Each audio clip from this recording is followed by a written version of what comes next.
The death of a father-to-be on the day his partner was due to have her cesarean section could have been avoided, a court heard on Wednesday, June 5. On June 7, 2023, Rebecca Moss, from the town of Stretford in Greater Manchester, England, told her partner Thomas Gibson, 40, "Wake up. It's baby day," at around 5:15 a.m. local time.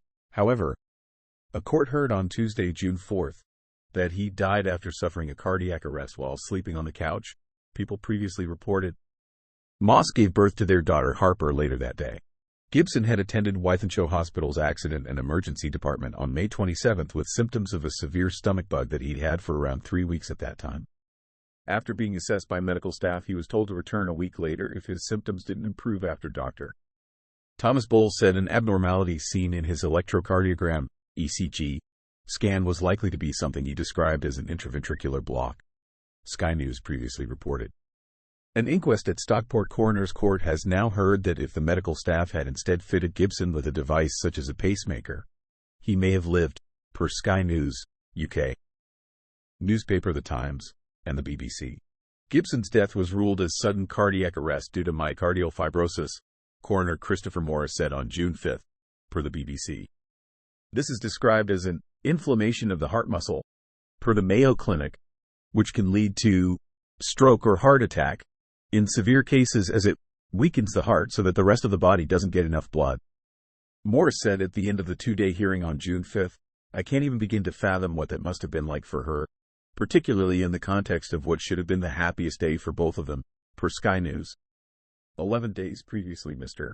Gibson had been seen at his local hospital, which provides specialist cardiac services, Morris added, per the outlet. When the clinical team assessed him, they did not appreciate that the ECG showed him to be experiencing complete heart block. Had this been appreciated, Mr. Gibson would have been admitted under the care of cardiologists, a series of investigations undertaken, which would probably have culminated in an implantable device, such as a pacemaker, being fitted, he added. It is likely these measures would have avoided his death. Morris didn't immediately respond when contacted by People. While speaking to reporters outside the hearing, Moss said, "The expertise which could have saved Tom's life was just one phone call away. I sincerely hope that there will be learnings from Tom's avoidable death," the BBC reported. "I am told that inquests aren't about blame, but I have every right to be angry and to seek answers for Tom, Harper, and our family," she added. Dr. Mark Ainsley, who is the clinical director of cardiology for the Manchester University NHS Foundation Trust, said that Gibson could have been fitted with a pacemaker in less than an hour, per the BBC. "Do you think that sequence of events would likely have avoided his death?" Morris asked during the inquest, to which Ainsley responded, "I think the short duration between the ECG and his heart giving way, I think it's more than likely he would have avoided his death," the BBC reported. When the scan was first done, a junior doctor found signs of a potential blockage and flagged it to Dr. Bowles, a more senior doctor, who gave evidence in court on June 4. Despite finding the intraventricular block, Sky News stated the medical registrar had said this was not an uncommon finding and not clinically significant without further heart symptoms. It was later revealed that the scan had identified a complete heart block which can lead to sudden cardiac death, per the Independent.